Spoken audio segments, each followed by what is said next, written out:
हाँ जी नमस्कार। और कैसे हो सब? बढ़िया।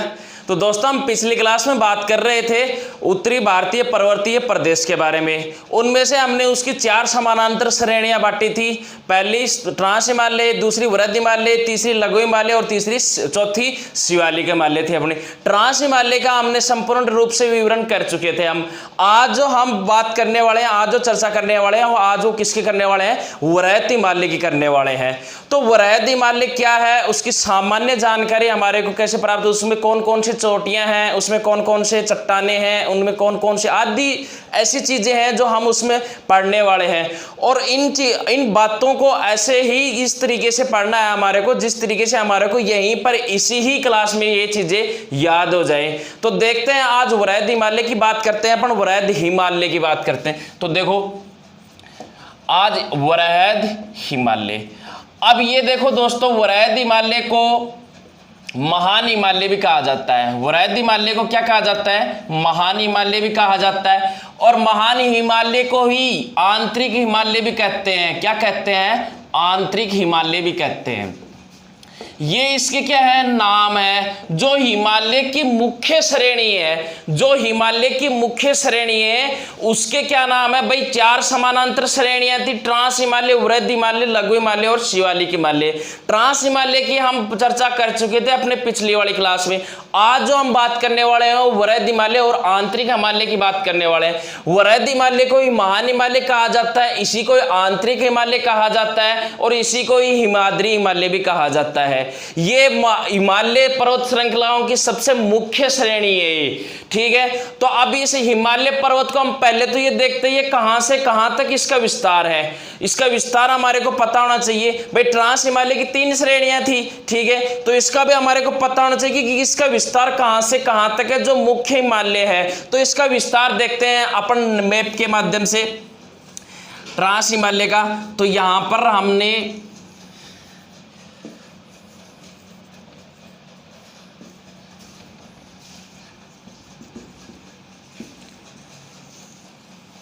ये अपना भारत देश है। अब इसमें देखते हैं उत्तरी पर्वतीय भाग के बारे में कि इसका विस्तार कहां कहां तक फैला हुआ है। ये यहां पर जम्मू कश्मीर है, यहां पर क्या है? नेपाल है भाई। यहां पर क्या है? नेपाल क्षेत्र है। यहां पर क्या है? नेपाल है, ठीक है। और यहां पर क्या है? सिक्किम है। और यहां पर क्या है? भूटान है भाई। यहां पर क्या है? भूटान है। और यहां पर क्या है? उत्तराखंड है। क्या है? उत्तराखंड है। यहां पर क्या है? हिमाचल प्रदेश है। यहां पर क्या है? हिमाचल प्रदेश है, ठीक है। तो हमारे को इसके आसपास की भी तो जानकारी होनी चाहिए ना भाई। ऐसे कौन कौन से क्षेत्र हैं जो वृहद हिमालय के भाग में आते हैं, जिसके आसपास फैले हुए हैं, ठीक है। तो यहां पर देखते हैं भाई, यहां पर तो अपने पास में क्या है? नेपाल है। यहां पर तो क्या है? अपने पास में नेपाल है। चलो जी, यहां पर ये वाला क्षेत्र कौन सा है? सिक्किम का है। ये वाला किसका है? सिक्किम का है। और ये वाला जो फैला हुआ है ये किसका है? भूटान का है। ये किसका है? भूटान का। और यहां पर ये क्या है? अपने पास में अरुणाचल प्रदेश है। ये क्या है भाई? अरुणाचल प्रदेश है। अरुणाचल प्रदेश है। ये वाला हमारे पास में हिमाचल प्रदेश है। तो हिमाचल प्रदेश में तो वृहद हिमालय है भी नहीं। उसके बाद में ये वाला क्षेत्र कौन सा है अपने पास में? उत्तराखंड है। कौन सा है? उत्तराखंड है। ये लो जी, ये तो बात होती है हमारी यहां तक कि भाई ये किन किन देशों में फैला हुआ है, किन किन राज्यों में फैला हुआ है। अब वृहद हिमालय या आंतरिक हिमालय की हम बात करते हैं। तो यहां पर हमने कौन सी श्रेणी देखी थी? जास्कर श्रेणी देखी थी भाई। यहां पर कौन सी थी अपने पास में? पिछली वाली क्लास में जास्कर पर्वत श्रेणी थी। यहां पर जास्कर पर्वत श्रेणी का सर्वोच्च शिखर कौन सा था अपने पास में? नंगा पर्वत था। कौन सा था? नंगा पर्वत था। नंगा पर्वत था। सबसे सर्वोच्च शिखर कौन सा था? नंगा पर्वत था। फिर मैंने बताया था कि जास्कर और लद्दाख श्रेणी के बीच से क्या गुजरती है? सिंधु नदी गुजरती है। क्या गुजरती है? सिंधु नदी गुजरती है।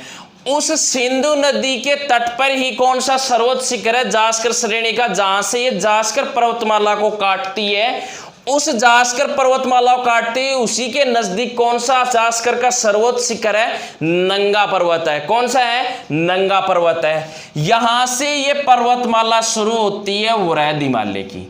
यहां से ये पर्वतमाला शुरू होती है और यहां ये नेपाल और उसके बाद में कौन सा सिक्किम, सिक्किम के बाद में भूटान और भूटान के बाद में अरुणाचल प्रदेश। चलो जी, यहां से शुरू होती है, कहां से शुरू होती है? नंगा पर्वत से शुरू होती है। इसकी शुरुआत कहां से होती है? पश्चिम दिशा में नंगा पर्वत से या फिर सिंधु नदी के मोड़ से शुरू होती है। ये कौन सा? वृहद हिमालय, महान हिमालय या फिर आंतरिक हिमालय। कहां से शुरू होता है? नंगा पर्वत या फिर कहां से? सिंधु नदी के मोड़ से शुरू होता है। कहां से शुरू होता है? सिंधु नदी के मोड़ से शुरू होता है। ठीक है जी, सिंधु नदी के मोड़ से यहां से ये शुरू होता है और वृहद महान हिमालय यहां से जाकर के कहां जाता है? उत्तराखंड में जाता है और उत्तराखंड में जाकर के कहां जाता है? फिर नेपाल में, और नेपाल के बाद में कहां? सिक्किम में, सिक्किम के बाद भूटान और भूटान के बाद में अरुणाचल प्रदेश। अरुणाचल प्रदेश में कहां तक फैला हुआ है? तो अरुणाचल प्रदेश में नामचा बरवा, नामचा बरवा क्या है? एक पर्वत है। क्या है? पर्वत है। नामचा बरवा नाम करके एक पर्वत है, वहां तक ये पूरे भाग में फैला हुआ है। इसी का ही नाम अरुणाचल प्रदेश में क्या है? नामचा बरवा। भूटान और अरुणाचल प्रदेश में क्या है? इसका नाम नामचा बरवा है। पूरी भाग में कहां से शुरुआत होती है इसकी? सिंधु मोड़ से या फिर नंगा पर्वत से, जो सर्वोच्च ऊंची चोटी है किसकी? जास्कर श्रेणी की। पूरी भाग से यहां से शुरू होता है और कहां तक जाता है? ये कहां तक जाता है? नामचा बरवा, जो अरुणाचल प्रदेश में है। पर्वत अरुणाचल प्रदेश है नामचा बरवा, और चोटी है किसकी सबसे ऊंची? तिब्बत की है ये नामचा बरवा। यहां तक इसकी क्या है? लंबाई है। उसके बाद में ये छोटे छोटे यहां से ये श्रेणी क्या हो जाती है? वृहद हिमालय, महान हिमालय अरुणाचल प्रदेश से मुड़ जाती है। ये मोड़ खाती है और मोड़ खाने के बाद में ये कहां जाती है? अगले जो 7 शिष्ट राज्यों के नाम से हम बुलाते हैं, जिनको मेघालय, त्रिपुरा, मिजोरम, ये वाले राज्य है, वहां पर छोटी छोटी पहाड़ियों के रूप में ये म्यांमार चल जाती है। कहां चली जाती है? म्यांमार चली जाती है, जिसको बर्मा भी बोलते हैं अपन। वहां ये चली जाती है और म्यांमार बर्मा में इसको किस नाम से, उन छोटी छोटी पहाड़ियों को किस नाम से बुलाया जाता है? अराकान योमा पहाड़ियों के नाम से बुलाया जाता है। किस नाम से बुलाया जाता है भाई? अराकान योमा के नाम से बुलाया जाता है। भाई यहां से अब देखो, इसको समझने का प्रयास करना। वृहद या महान या आंतरिक हिमालय है, ये क्या? जास्कर श्रेणी के दक्षिण भाग में। जास्कर श्रेणी का सर्वोच्च शिखर कौन सा बताया था मैंने पहले वाली क्लास में? नंगा पर्वत बताया था। जो नंगा पर्वत किसके तट पर स्थित है? सिंधु नदी के तट पर स्थित है, क्योंकि सिंधु नदी किन दो पर्वतों के मध्य बहती है? जास्कर और लद्दाख पर्वतों के मध्य बहती है। फिर ये क्या करती है? जास्कर पर्वत को काट करके, और उसको काटने के बाद में ये पाकिस्तान में चली जाती है। तो नंगा पर्वत ऊंची चोटी है या सिंधु नदी का मोड़ है? भाई सिंधु नदी का मोड़ या नंगा पर्वत बोल दो, क्योंकि दोनों क्या है? नजदीक है, आसपास है। तो यहां जहां पर ये जास्कर पर्वत को काटती है, वहां से इस महान हिमालय की क्या होती है? शुरुआत होती है। वहां से इसकी शुरुआत होती है और वहां से ये फैलता हुआ उत्तराखंड में सबसे ज्यादा किस हिस्से में इसका, किस राज्य में भाग इसका? उत्तराखंड में। उत्तराखंड के बाद में ये कहां जाता है? नेपाल में, जहां पर सर्वोच्च इसका सबसे ज्यादा ऊंचाई वाला शिखर कहां पाया जाता है? मध्य भाग। मध्य भाग कहां इसका? नेपाल में। उसके बाद में सिक्किम राज्य में जाता है। सिक्किम के बाद में ये भूटान में, भूटान के बाद में अरुणाचल प्रदेश में। अरुणाचल प्रदेश के बाद में ये क्या करता है? मोड़ खाता है, टर्न लेता है ये पहाड़, और वहां से छोटी छोटी पहाड़ियों के रूप में ये कहां तक चला जाता है? म्यांमार देश तक चला जाता है। म्यांमार में इसको किस नाम से बोला जाता है? अराकान योमा के नाम से बोला जाता है। चलो यहां से ये बात तो हमारे फिट बैठती है। अब जो इसका मध्य का भाग है, इसका मध्य का भाग है, वो कहां फैला हुआ है? नेपाल में फैला हुआ है। तो मध्य का भाग क्या है? इसका सर्वोच्च शिखर है। मध्य भाग क्या है? सर्वोच्च शिखर है। मध्य भाग सर्वोच्च शिखर है। भाई क्या है इसका? सर्वोच्च शिखर है। जो सबसे ज्यादा इसकी ऊंचाई पाई जाती है महान हिमालय की, वो इसके मध्य भाग में पाई जाती है। और मध्य भाग कहां पर है? सर्वाधिक सबसे ज्यादा नेपाल में है। तो नेपाल में माउंट एवरेस्ट है, मकालू है, धौलागिरी है, ये सारी की सारी चोटियां कहां पर है? नेपाल में है। तो महान हिमालय का जो मध्य का भाग है वो क्या है? सर्वाधिक ऊंचाई वाला भाग है। और सर्वाधिक ऊंचाई वाली चोटियां भी कहां पाई जाती है? नेपाल में ही पाई जाती है। एक बार दोबारा देखो कहां से शुरुआत हो रही है? सिंदूर मोड़ से, नंगा पर्वत से इसकी शुरुआत हो रही है। कहां तक जा रहा है? नामचा बरवा, जो कहां पर है? अरुणाचल प्रदेश तक है। मैन विस्तार तो इसका यहीं तक है। उसके बाद में ये क्या है? छोटी छोटी पहाड़ियों के रूप में है। और ये फिर म्यांमार देश तक चला जाता है, जहां पर इन पहाड़ियों को किस नाम से बुलाया जाता है? अराकान यामाका पहाड़ियों के नाम से बुलाया जाता है। और अपने ये जो राज्य हैं और दूसरे हैं, अरुणाचल प्रदेश वाले, मिजोरम की पहाड़ियां हैं, ठीक है, वहां पर इनको इन नामों से, अलग अलग नामों से अलग अलग राज्य में बुलाया जाता है। तो हम जो बात करने वाले हैं, हम यहां से सिंधु मोड़ से और यहां तक अरुणाचल प्रदेश के नामचा पर्वत तक की बात करने वाले हैं। अब सिंधु मोड़ से, नंगा पर्वत से, सिंधु या नंगा पर्वत से इसकी नामचा बरवा पर्वत तक कुल लंबाई कितनी है? तो इसकी कुल लंबाई कितनी है भाई? 2400 किलोमीटर। कितनी है? 2400 किलोमीटर इसकी कुल लंबाई है। इसकी चौड़ाई की बात करें हम, अगर इसकी चौड़ाई की बात करते हैं हम, तो इसकी चौड़ाई कितनी है भाई? 25 किलोमीटर है। इसकी चौड़ाई कितनी है? 25 किलोमीटर है। अब प्रारंभ में मैंने आपको बताया था कि उत्तरी पर्वतीय प्रदेश है, उनकी मैंने 400, 300, 400 के लगभग इसकी क्या बताई थी? चौड़ाई बताई थी। लेकिन श्रेणियां भी, समानांतर श्रेणियां भी तो कितनी है? 4 है। तो उनमें से इसकी चौड़ाई कितनी है? 25 किलोमीटर है।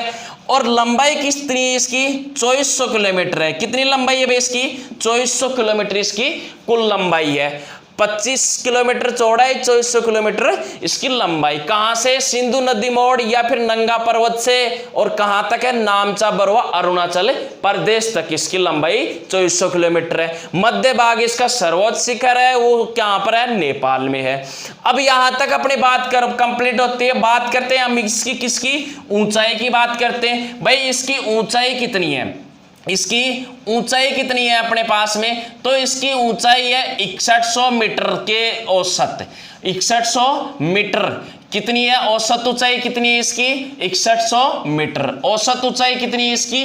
6100 मीटर। जो 4 समानांतर श्रेणियां, उसमें सर्वाधिक ऊंचाई वाला कौन सा है? वृहद हिमालय, महान हिमालय ही है। अब देखो यहां पर 2400 किलोमीटर इसकी लंबाई, 25 किलोमीटर इसकी चौड़ाई, ऊंचाई 6100 किलोमीटर है। कहां से फैला हुआ है? सिंधु नदी मोड़ से और नामचा बरवा पर्वत तक।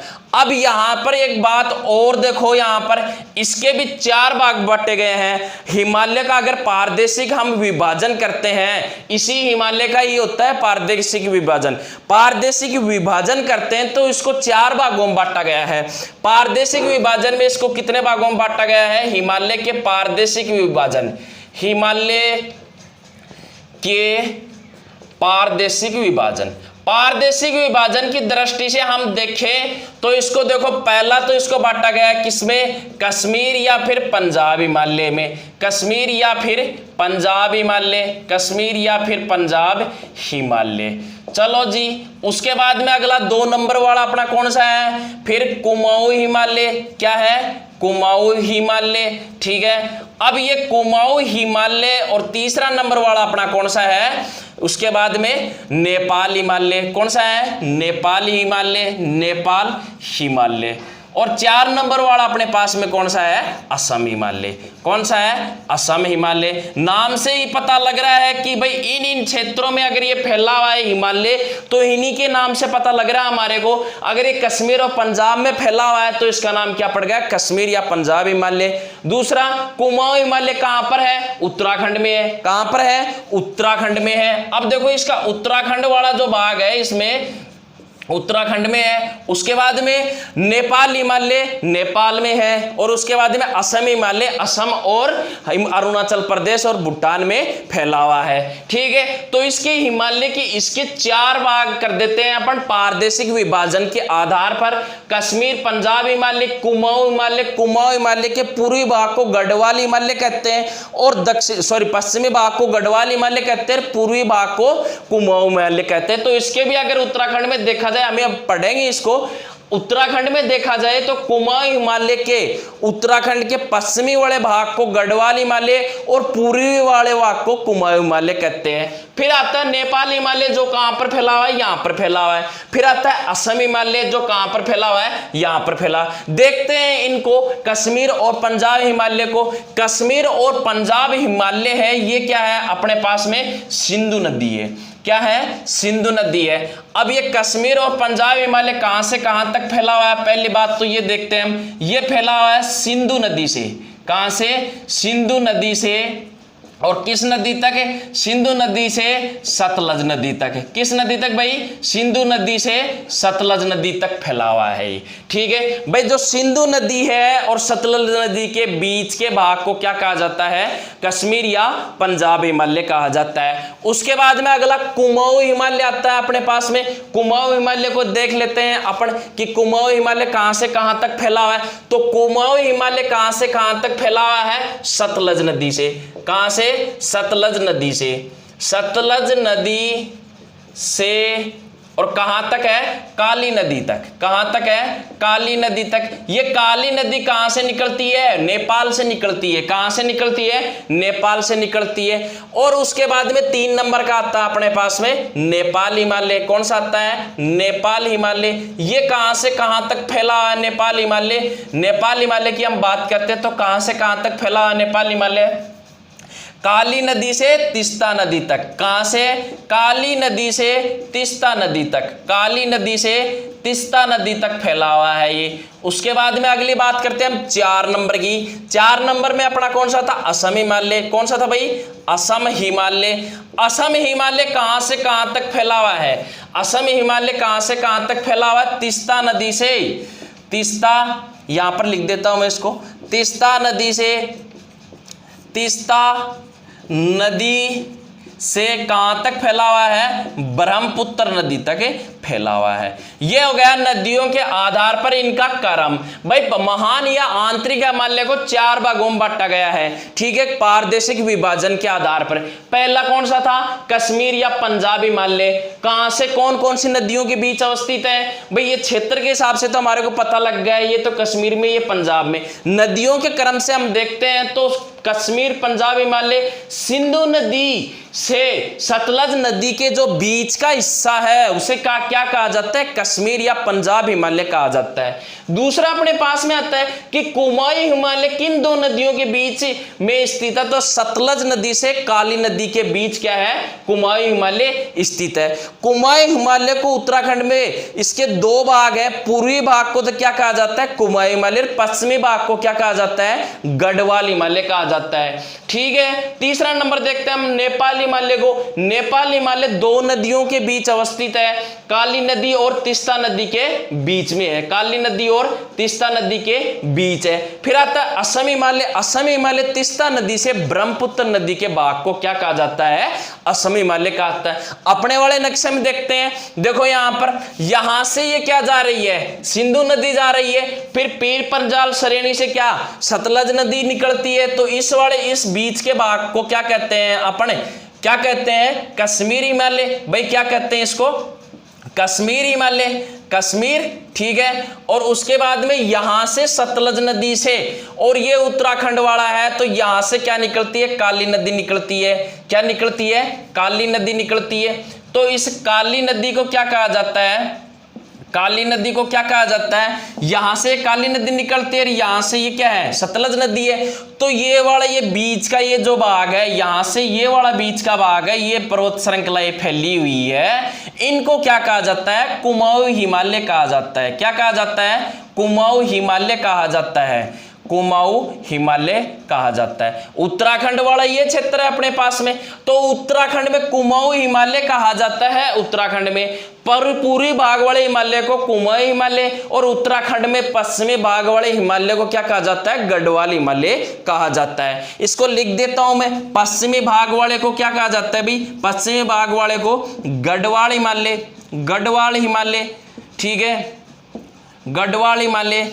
और पूर्वी भाग वाले को क्या कहा जाता है? पूर्वी भाग वाले को क्या कहा जाता है? कुमाऊं हिमालय। क्या कहा जाता है? कुमाऊं हिमालय कहा जाता है। चलो जी, ये बात अपनी कंप्लीट होती है यहाँ पर। उसके बाद में देखो ये तीस्ता नदी है, तीस्ता नदी यहाँ से, सॉरी काली नदी है, काली नदी के बाद में ये नेपाल हो गया। तो नेपाल से क्या निकलती है? एक नदी और निकलती है, कौन सी? तीस्ता नदी निकलती है। तो इस वाले क्षेत्र को क्या कहा जाता है? नेपाल हिमालय कहा जाता है। इस वाले क्षेत्र को क्या कहा जाता है? नेपाल हिमालय कहा जाता है। इस वाले क्षेत्र को नेपाल हिमालय कहा जाता है। फिर देखो यहां से तीस्ता नदी के बाद में कौन सी नदी? तीस्ता से ब्रह्मपुत्र नदी तक, यहां से ये क्या आती है? ब्रह्मपुत्र नदी। ब्रह्मपुत्र नदी के बीच के भाग को क्या कहा जाता है? असम हिमालय कहा जाता है। क्या कहा जाता है? असम हिमालय कहा जाता है। असम हिमालय कहा जाता है। इसको क्या कहा जाता है भाई? असम हिमालय कहा जाता है। तो देखो यहां पर पहला कश्मीर हिमालय, कौन सी नदी? सिंधु नदी, ये वाली रही अपनी। और उसके बाद में सिंधु नदी के बाद में सतलज नदी, सतलज नदी से सिंधु नदी के भाग वाले हिमालय को कश्मीर या पंजाब हिमालय। सतलज नदी से फिर कौन सी? काली नदी। इस वाले बीच के भाग के हिमालय को क्या कहा जाता है? असम, कुमाऊं हिमालय। और फिर काली नदी से तीस्ता नदी वाले को नेपाल हिमालय। नेपाल हिमालय बाद में तीस्ता से ब्रह्मपुत्र नदी के बीच के भाग को क्या कहा जाता है? असम हिमालय कहा जाता है। यहां तक ये तो हमारी इसकी सामान्य जानकारी थी जिससे हम परिचित हो गए, ठीक है। और एक दूसरी बात दोस्तों याद रखना, पश्चिमी भाग में कुमाऊं हिमालय को गढ़वाल हिमालय, पूर्वी भाग में कुमाऊं हिमालय कहा जाता है। चलो ये बात अपनी कंप्लीट हो रही है, उतार लेना भाई ये चीजें। हिमालय के पारदेशिक विभाजन, वृहद, महान, आंतरिक और हिमालय, ये वाली बात होती है। उसके बाद आगे वाला देखते हैं अपन। इसके बाद आगे वाला हम देखते हैं तो देखो यहां पर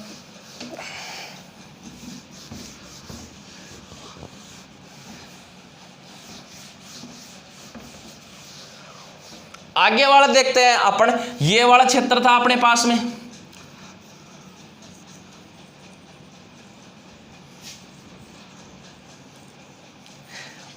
ये नक्शा था अपने पास में, ठीक है। और यहां पर क्या था अपने पास में?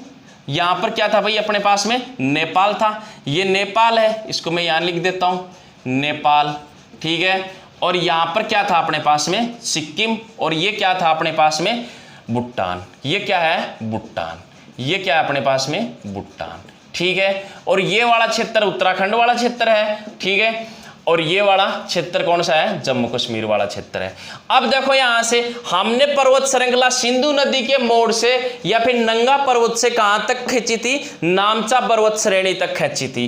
तो देखते हैं यहां से हम, यहां से ये पर्वत श्रृंखला शुरू होती है, ठीक है। यहां से ये पर्वत श्रृंखलाएं शुरू होती है और उसके बाद में देखना यहां पर यहां से शुरू होती है।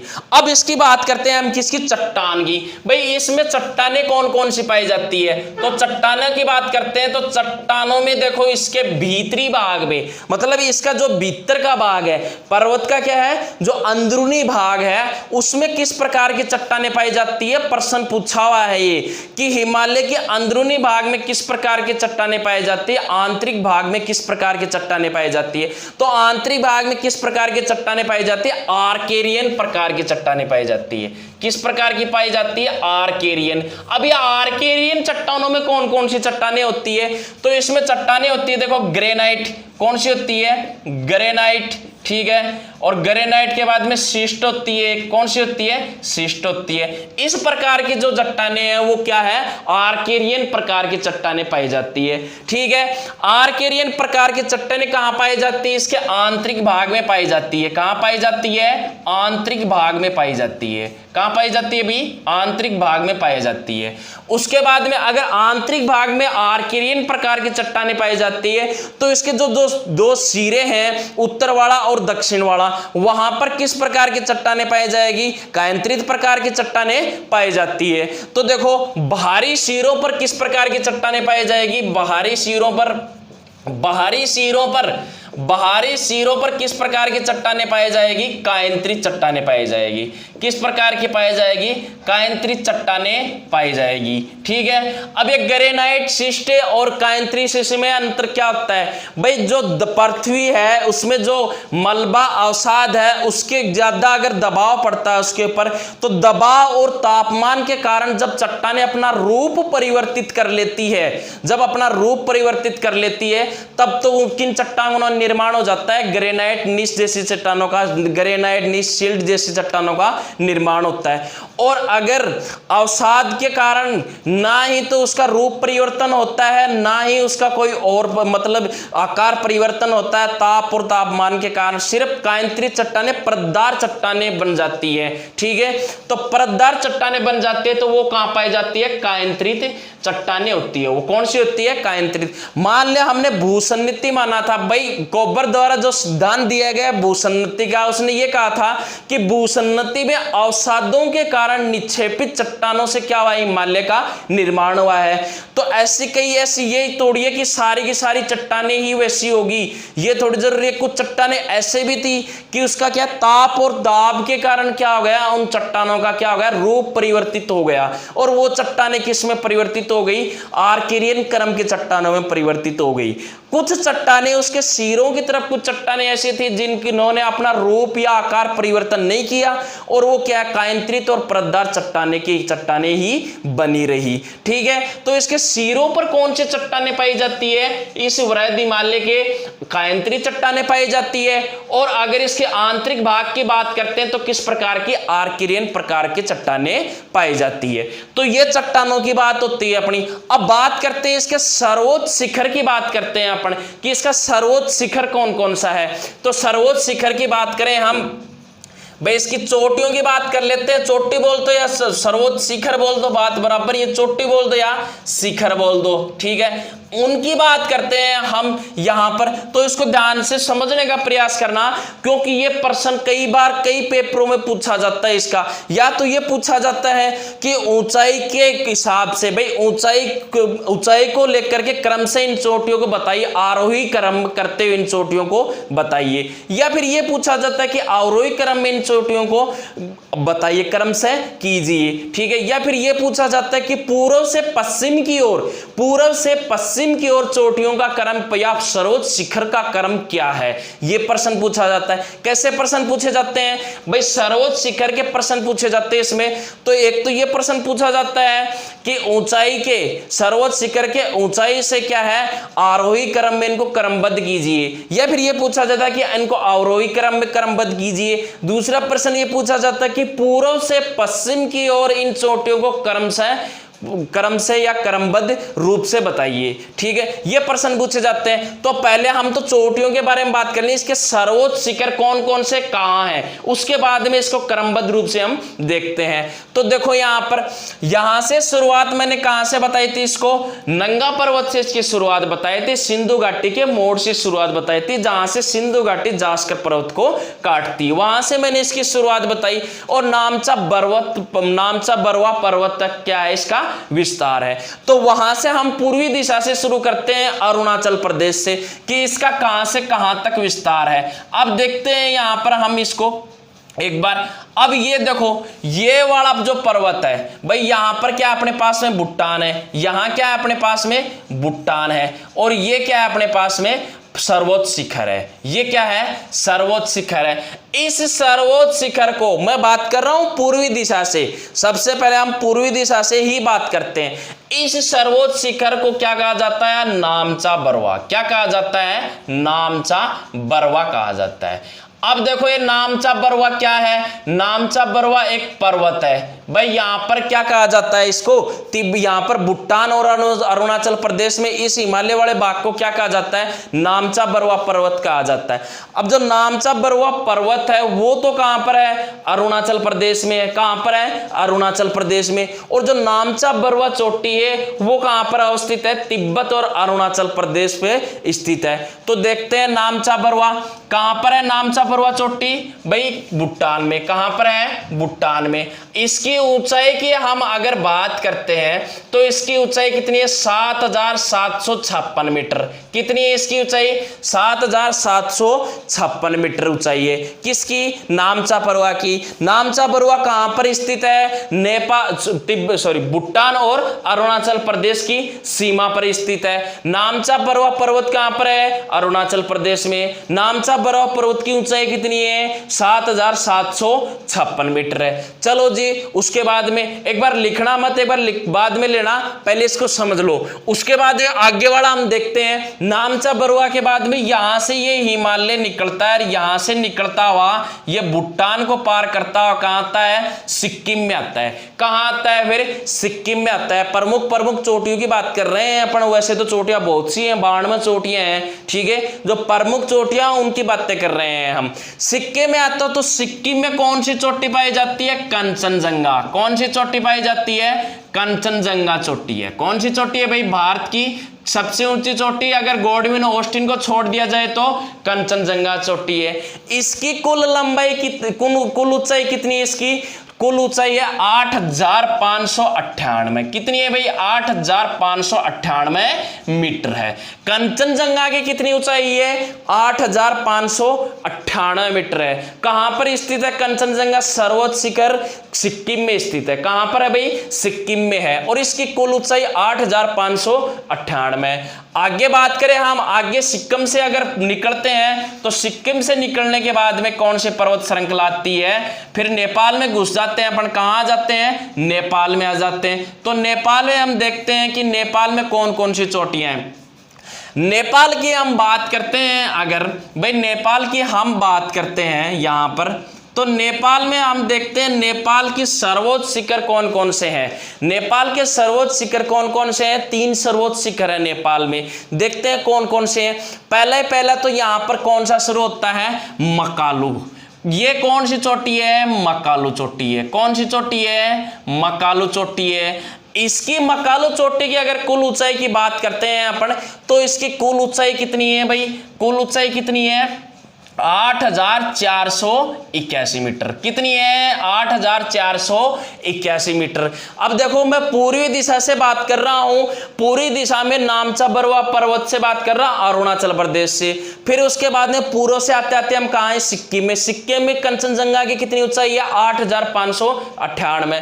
फिर कंचनजंगा के बाद में मकालू। अब मकालू के बाद में चोटी आती है, सबसे ऊंची चोटी कौन सी है, माउंट एवरेस्ट। कौन सी आती है, माउंट एवरेस्ट। कौन सी आती है भाई, माउंट एवरेस्ट। एवरेस्ट की ऊंचाई आप सभी जानते हो कितनी है, 8,848 मीटर। कितनी है, 8,848 मीटर। माउंट एवरेस्ट की ऊंचाई कितनी है, 8,848 मीटर है। कितनी ऊंचाई है माउंट एवरेस्ट की, 8,848। दोबारा देखो एक बार पूर्वी दिशा से, नामचा बरुआ, फिर कंचनजंगा, फिर मकालू, फिर कौन सी, माउंट एवरेस्ट। माउंट एवरेस्ट के बाद में एक ऊंची चोटी और कौन सी है, धौलाधर। कौन सी है, धौलाधर। धौलाधर की कुल ऊंचाई की हम बात करते हैं अगर, कि धौलाधर की कुल ऊंचाई कितनी है, तो धौलाधर की ऊंचाई है 7,816 मीटर।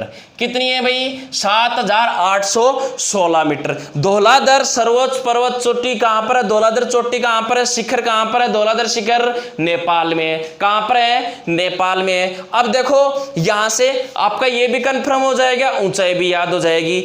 नामचा बरुआ है, उसके बाद में कौन सा है अपने पास में, कंचनजंगा, कंचनजंगा के बाद में मकालू, मकालू के बाद में माउंट एवरेस्ट, माउंट एवरेस्ट के बाद में दौलाधर। पूर्व से पश्चिम की ओर की बातें कर रहा हूं मैं। नामचा बरुआ की कुल ऊंचाई कितनी थी अपने पास में? 7,756।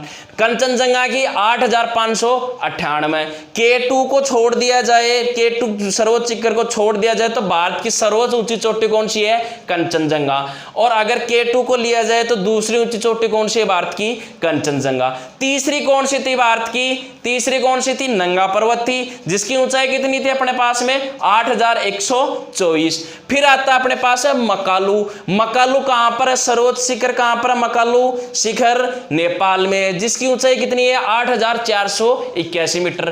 फिर आता है माउंट एवरेस्ट। माउंट एवरेस्ट की ऊंचाई कितनी है अपने पास में? माउंट एवरेस्ट की 8,848। फिर आता है दौलाधर। दौलाधर की ऊंचाई कितनी है? 7,816। उसके बाद में देखो यहां से नेपाल के बाद में ये जो पर्वत श्रृंखला है ये कहां घुसती है? फिर उत्तराखंड। भाई नेपाल से सटा हुआ कौन सा राज्य है? उत्तराखंड है। कौन सा है? उत्तराखंड है। तो उत्तराखंड में देखो, उत्तराखंड में ये आती है यहां से। उत्तराखंड में कौन सी चोटियां शुरू हो जाती है? उत्तराखंड और आपके नेपाल पर कौन सी चोटियां? अन्नपूर्णा चोटियां है। कौन सी चोटी है? अन्नपूर्णा चोटी है। कौन सी है भाई? अन्नपूर्णा चोटी, अन्नपूर्णा शिखर। अन्नपूर्णा की ऊंचाई कितनी है? अन्नपूर्णा की ऊंचाई देखते हैं तो अन्नपूर्णा की ऊंचाई कितनी है? 7,140 मीटर। कितनी है? 7,140 मीटर।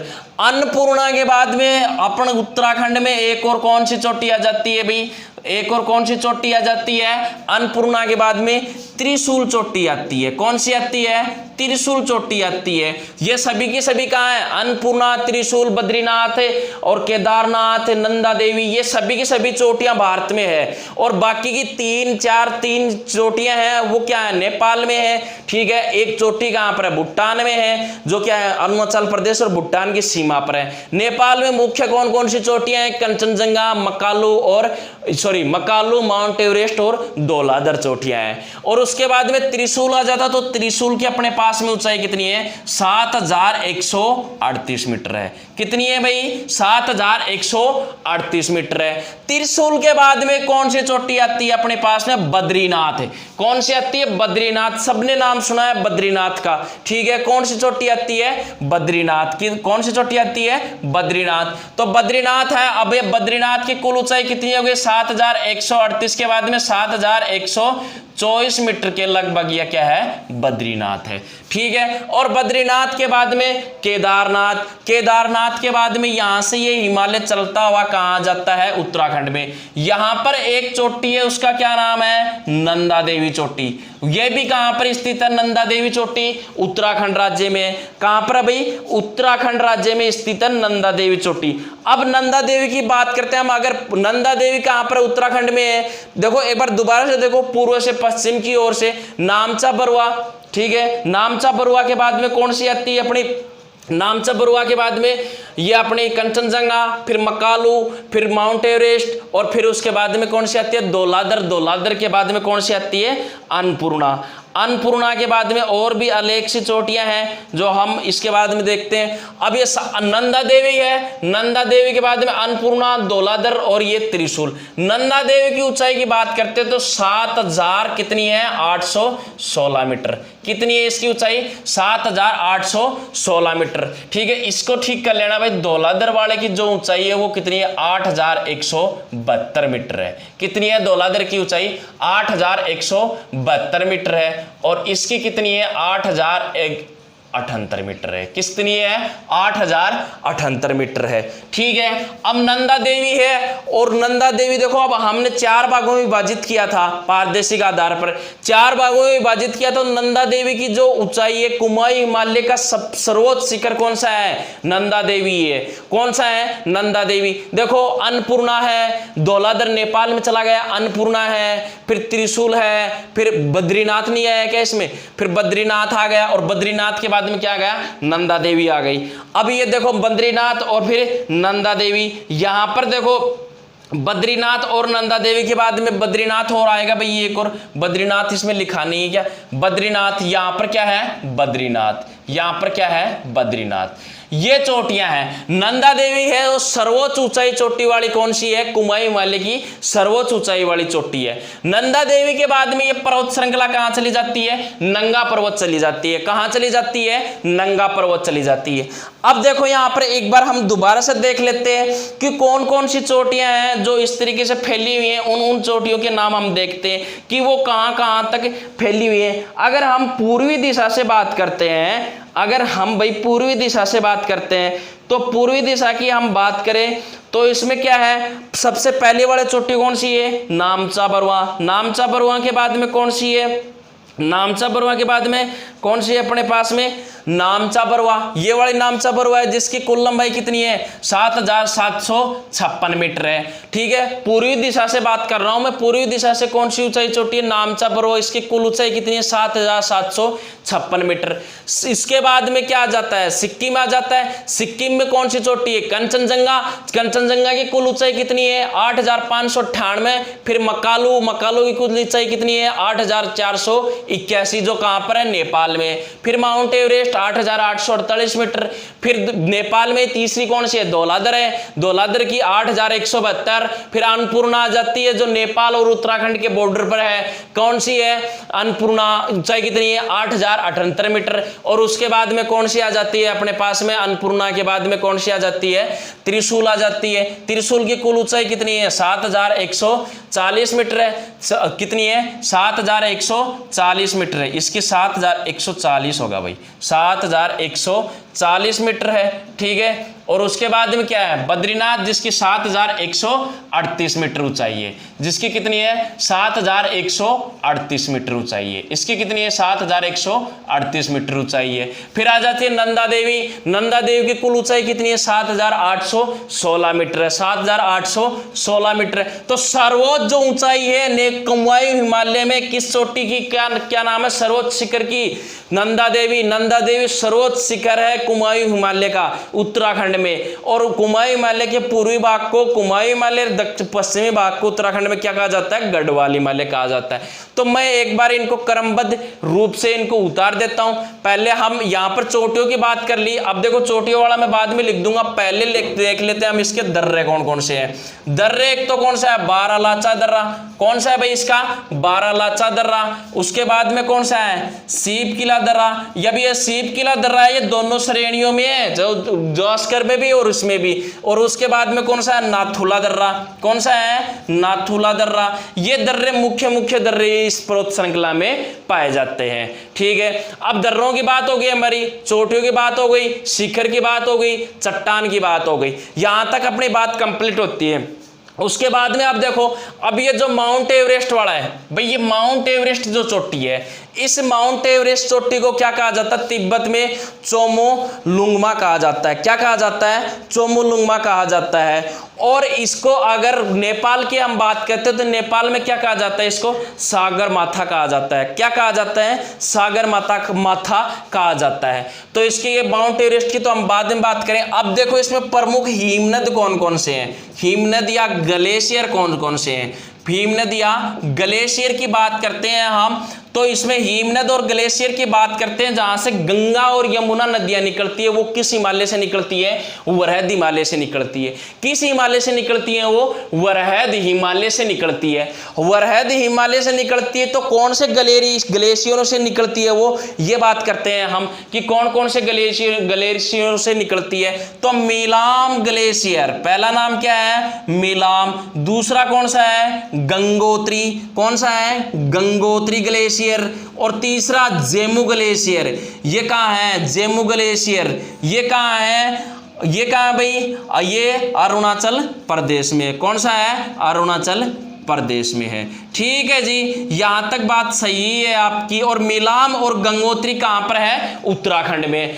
जो गंगा और यमुना का उद्गम स्थल है वो किससे? गंगोत्री हिमनद से। कहां से है? गंगोत्री और मिलाम हिमनद से है। और उसकी जो भी सहायक नदियां निकलती है वो गंगोत्री और मिलाम ग्लेशियरों से ही निकलती है। फिर आता है जेमू हिमनद। जेमू हिमनद या जेमू ग्लेशियर कहां पाया जाता है? अरुणाचल प्रदेश में है। ठीक है, ग्लेशियरों की यहां पर हमारी बात होती है। उसके बाद में हम अगर आगे वाली बात करते हैं कि आगे यहाँ पर कौन कौन सी चोटियां पाई जाती है और कौन कौन सी घाटियां पाई जाती है, तो उनकी भी हम बात चर्चा छेड़ते हैं। उसके बाद में पहले हम इसको देख लेते हैं एक बार, हिमनद। अब ये ग्लेशियर है, गंगोत्री है, मिलाम है और जेमू है। ये वाला जो हिमालय है अपना, इसमें भाई ये पूछा जाए कि यहाँ पर कौन कहाँ तक हिमनद या बर्फ के गोले या बर्फ के हिमखंड पाए जाते हैं, तो यहां पर देखो इसके हिमालय के पश्चिमी वाले भाग में कहां तक पाए जाते हैं, कितने ऊंचाई तक पाए जाते हैं, कितनी ऊंचाई तक पाए जाते हैं? 4000 मीटर की ऊंचाई तक पाए जाते हैं। कितनी ऊंचाई? सॉरी 2400 मीटर की ऊंचाई तक पाए जाते हैं। ठीक है, उसके बाद में अगर इस हिस्से की बात करते हैं तो 3900 मीटर की ऊंचाई तक क्या पाए जाते हैं? ग्लेशियर पाए जाते हैं। ठीक है, अब ये हमने हिमालय का संपूर्ण रूप से विवरण कर लिया। भाई हम वृहद हिमालय की बात कर रहे थे। वृहद को महान आंतरिक हिमालय कहते हैं। इसकी अगर हम लंबाई चौड़ाई की बात करते हैं तो कहां से फैला हुआ है? सिंधु नदी से लेकर के नामचा बरवा पर्वत तक। उसके बाद हमने इसकी चोटियों की बात की थी, पूर्व से हमने पश्चिम तक बात कर ली, उसके क्रमबद्ध रूप से इनको बांट भी दिया। देखो यहां पर सर्वोच्च ऊंची चोटी हिमालय कौन सी? अगर भारत सभी 7 देशों में लिया जाए तो माउंट एवरेस्ट। माउंट एवरेस्ट के बाद में कौन सी है? Godwin Austen. गॉडविन ऑस्टिन के बाद में कौन सी है? कंचनजंगा। कंचनजंगा के बाद में कौन सी है? मकालू। और मकालू के बाद में कौन सी है? धौलाधर। धौलाधर के बाद में कौन सी है? अन्नपूर्णा। अन्नपूर्णा के बाद में कौन सी है अपने पास में? नंदा देवी। और नंदा देवी के बाद सॉरी वो रह गई अपनी नंगा पर्वत वाली, नंगा पर्वत थी और फिर नंदा देवी, त्रिशूल और नेपाल। ये चोटियों का इनका क्रम है। एग्जाम में प्रश्न पूछा जाता है कि ऊंचाई के आधार पर इन सर्वोच्च शिखरों को क्रम से कीजिए, आरोही या अवरोही क्रम में। या फिर ये पूछा जाता है कि इनको पूर्व से पश्चिम दिशा में इनको बताइए, तो मैंने पूर्व से पश्चिम दिशा में आपको बता दिया। और फिर एक बार से दोबारा मैं आपको बता देता हूं इनके सर्वोच्च शिखरों के बारे में। ये दर्रे हो गए, चट्टान, आर्केरियन प्रकार की बाहरी सिरे कायंत्रित है। इसके चोटियां और शिखर पढ़ लिए हमने। दर्रे इसके बारालापचा, शिवकिला और नाथुला प्रमुख प्रमुख दर्रे हैं। और उसके बाद में हिमनद कौन से? इसमें मिलाम और गंगोत्री। और ट्रांस हिमालय में हिमनद कौन से थे? काराकोरम श्रेणी में अपने पास में कौन कौन से थे? भाई सियाचिन ग्लेशियर था, ठीक है, हिस्पर ग्लेशियर था, बाल्टोरो ग्लेशियर था, ये वाले ग्लेशियर थे। इसमें कौन से ग्लेशियर है? मिलाम और गंगोत्री, जहां से गंगा या यमुना का उद्गम होता है। फिर जेमू हिमनद कहां पाया जाता है? अरुणाचल प्रदेश में पाया जाता है। उसके आगे वाले हम चर्चा करते हैं। अब यहां पर अगर चोटियों को मैं विस्तार से एक बार लिख देता हूं इनको। अब देखो यहां पर चोटियों को कैसे लिखा, चोटियों के बारे में हम चर्चा कर लेते हैं। यहां पर एक बार दोबारा से मैं इसको विस्तार से इसको लिख देता हूं कि कौन कौन सी चोटियां हैं। मैं बात कर रहा हूं पूर्व से पश्चिम की ओर की चोटियों की, पूर्व से पश्चिम की ओर की। भाई अगर भारत के बात करते हैं तो पूर्व से पश्चिम की ओर की बात कर रहा हूं मैं। यहां पर पहली कौन सी आती है अपने पास में? पूर्व से पश्चिम की ओर नामचा बरवा। कौन सी आती है? नामचा बरवा। इसकी कुल ऊंचाई कितनी है नामचा बरवा की अपने पास में? नामचा बरवा की 7756 मीटर। कहां पर है ये? तिब्बत और अरुणाचल प्रदेश की सीमा पर। तिब्बत और अरुणाचल प्रदेश की, अरुणाचल प्रदेश, ठीक है, अरुणाचल प्रदेश की सीमा पर है। ठीक है, उसके बाद में पूर्व से पश्चिम की ओर, पूर्व से पश्चिम की ओर, ठीक है, ये जरूर लिख लेना। उसके बाद में 2 नंबर की हम बात करते हैं तो 2 नंबर पे कौन सा आता है? कंचनजंगा। कौन सा आता है? कंचनजंगा। ठीक है, कंचनजंगा की अपने पास में कितनी ऊंचाई है? 8000 कितनी है? 598 मीटर। कितनी है भाई कंचनजंगा की कुल ऊंचाई? 8598। कहां पर है? सिक्किम में। सिक्किम कहां है? भारत में। कहां है? भारत में। चलो जी, उसके बाद में अगली 3 नंबर की बात करते हैं हम। 3 नंबर में कौन सा आता है? मकालू। कौन सा आता है? मकालू। मकालू की कितनी ऊंचाई है अपने पास में? 8000 कितनी है कह लो 481 मीटर, कितनी है 481 मीटर। कहां पर है? नेपाल में। कहां पर है? नेपाल में है। उसके बाद में आगे वाले बात करते हैं हम 4 नंबर की। मकालो के बाद में कौन सा आता है? Mount Everest. कौन सा आता है? Mount Everest. माउंट एवरेस्ट की कुल ऊंचाई सब जानते हो 8,848 मीटर है। कितनी है? 8,848 मीटर। कहां पर है? नेपाल में। कहां पर है? नेपाल में। अब इस माउंट एवरेस्ट के बारे में सुनो, ठीक है। इसको देखो तिब्बत में तो क्या कहा जाता है? इसको तिब्बत में तो क्या कहा जाता है? इसको तिब्बत में क्या कहा जाता है? इसको चेमो, क्या कहा जाता है? चेमोलुग्मा कहा जाता है। क्या कहा जाता है? चेमोलुग्मा कहा जाता है। कहां पर? तिब्बत में। इसका अर्थ क्या होता है चेमोलुग्मा का? पर्वतों की रानी। क्या होता है? पर्वतों की रानी होता है। तो तिब्बत में इसको किस नाम से पुकारा जाता है? चेमोलुग्मा। बात करते हैं इसकी नेपाल में। नेपाल में इसको किस नाम से पुकारा जाता है? सागरमाथा। किस नाम से? सागरमाथा। ठीक है। और अगर इसकी फुट में बात करें भाई, अगर इसकी फुट में बात करें ना तो 29,000 कितनी 28 फुट बता देना इसकी। कितनी? 29,028 फुट। ठीक है। और सागरमाथा की बात करते हैं हम तो सागरमाथा को नेपाल में क्या कहा जाता है? सागरमाथा। माउंट एवरेस्ट को तिब्बत में क्या कहा जाता है? चेमोलुग्मा। चेमोलुग्मा का अर्थ क्या आता है? पर्वतों की रानी। नेपाल में माउंट एवरेस्ट को क्या कहा जाता है? सागरमाथा। ठीक है। ऊंचाई 8,848 फुट में पूछा जाए तो 29,028। ठीक है। उसके बाद में 5वीं चोटी की बात करते हैं हम। पूर्व से पश्चिम की ओर आते हैं तो 5वीं ऊंची चोटी कौन सी है इसकी बात करते हैं। Mount Everest. फिर आता कौन सा? धौलाधर। कौन सा आता है? धौलाधर। धौलाधर की ऊंचाई की बात करें हम तो धौलाधर की ऊंचाई कितनी है? 8,172 मीटर। कितनी है? 8,172 मीटर। कहां पर है ये? नेपाल में। कहां है? नेपाल में। फिर 6 नंबर की बात करते हैं हम। अन्नपूर्णा की बात करते हैं। अन्नपूर्णा कहां पर है? ये भी क्या है? अन्नपूर्णा की ऊंचाई कितनी है? 8,078 मीटर। कितनी है? 8,078 मीटर। ये कहां पर है? नेपाल और उत्तराखंड बॉर्डर पर। कहां पर है? नेपाल और उत्तराखंड बॉर्डर पर है। ठीक है। उसके बाद वाले हम 7 नंबर की बात करते हैं। अन्नपूर्णा के बाद में 7 नंबर अपने पास में कौन सा आता है? तो 7 नंबर की चोटी आती है अपने पास में त्रिशूल। कौन सी आती है? त्रिशूल। त्रिशूल की कुल ऊंचाई कितनी है? 7,140 मीटर। कितनी है भाई? 7,140 मीटर। कहां पर है ये? उत्तराखंड में। कहां पर है? उत्तराखंड। और उत्तराखंड कहां है? भारत में है। कहां है? भारत में। फिर 8 नंबर की हम बात करते हैं त्रिशूल के बाद में 8 नंबर की बद्रीनाथ। बद्रीनाथ केदारनाथ ये दोनों साथ साथ हैं। बद्रीनाथ और केदारनाथ। बद्रीनाथ और केदारनाथ। ठीक है। इनकी कुल ऊंचाई कितनी है? 7,138 मीटर। कितनी है? 7,138 मीटर। कहां है? उत्तराखंड में। कहां है? उत्तराखंड। उत्तराखंड कहां है? भारत में। उत्तराखंड कहां है? भारत में। उसके बाद में अगर 9 नंबर की बात करते हैं हम तो 9 नंबर कौन सा आता है? नंदा देवी। कौन सा आता है? नंदा देवी। जो कुमायूं हिमालय की सर्वोच्च ऊंची चोटी है। कुमायूं हिमालय की क्या है? सर्वोच्च शिखर है। कुमायूं हिमालय का क्या है? सर्वोच्च शिखर है। सर्वोच्च शिखर है। कुमायूं हिमालय का सर्वोच्च शिखर है। नंदा देवी कुमायूं हिमालय की सबसे ऊंची चोटी है। ठीक है। और नंदा देवी की कुल ऊंचाई कितनी है? 7,816 मीटर। कितनी है? 7,816 मीटर। कहां पर है ये? उत्तराखंड में है। कहां पर है भाई? उत्तराखंड में। उत्तराखंड कहां है? भारत में है। उत्तराखंड कहां है? भारत में है। तो ये वाली चोटियां हैं कहां किसकी? वृहद हिमालय की, महान हिमालय की, आंतरिक हिमालय की। पहले पूर्व से पश्चिम की ओर आते हैं नामचा बरुआ। ऊंचाई ये रही 7,756। फिर कंचनजंगा 8,598 मीटर। उसके बाद मकालू 8,481 मीटर जो नेपाल में। Mount Everest 8,848 metre.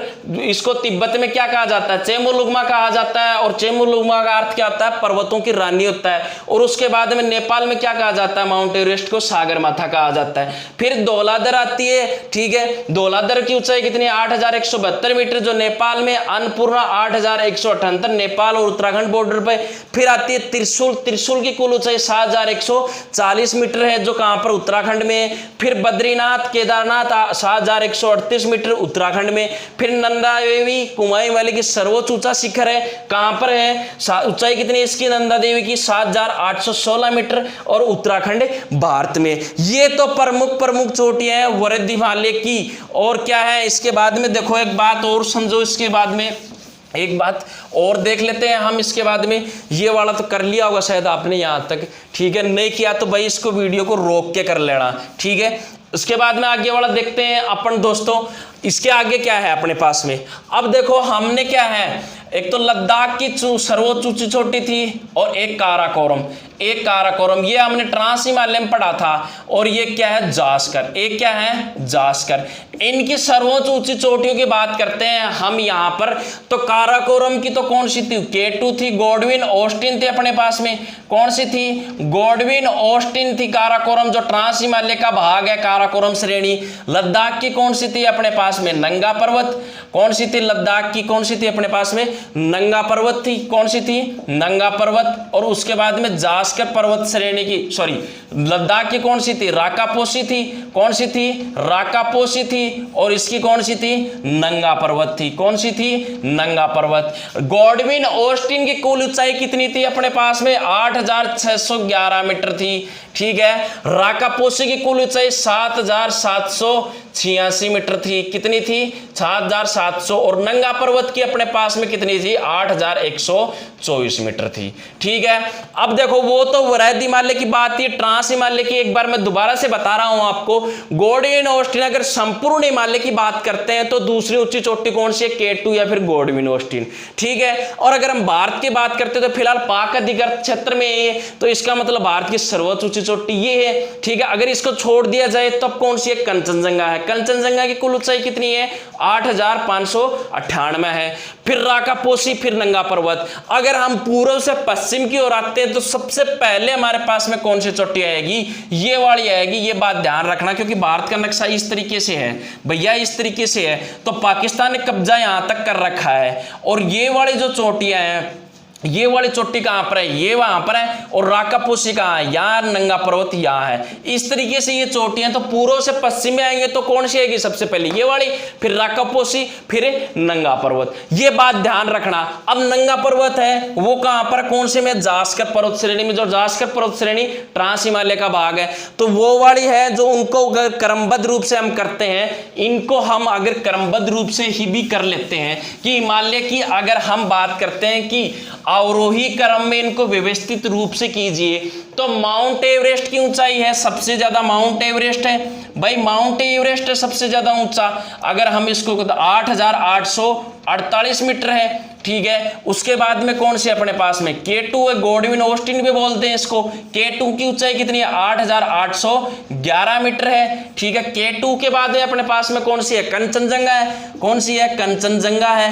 कंचनजंगा की कुल ऊंचाई कितनी है, 8000 कितनी है, 598 मीटर है, 8598 मीटर है। और फिर कंचनजंगा के बाद में हम बात करते हैं किसकी, मकालू की बात करते हैं, जो कहां पर है, नेपाल में। इसकी ऊंचाई कितनी है, 8481 मीटर है। उसके बाद में 8481 मीटर के बाद में कौन सा आता है अपने पास में, ये वाला आता है नंगा पर्वत। कौन सा आता है, नंगा पर्वत आता है। इसकी ऊंचाई कितनी है अपने पास में, 8124 मीटर है, 8124 मीटर है। और उसके बाद में कौन सा आ जाएगा अपने पास में, धौलाधर है, ठीक है। और उसके बाद में धौलाधर के बाद में कौन सा आएगा, धौलाधर है, फिर अन्नपूर्णा है। और उसके बाद में क्या जाएगा, नंदा देवी। नंदा देवी के बाद में त्रिशूल, बद्रीनाथ और केदारनाथ। तो ये इनका ऊंचाई का क्रम था। भारत के बारे में हमने समझ लिया, और अगर संपूर्ण हिमालय की बात करते हैं तो भी हमने समझ लिया। घुमा फिरा के चाहे प्रश्न को कैसे भी दे, अगर उसको पूर्व से पश्चिम का क्रमबद्ध रूप पूछे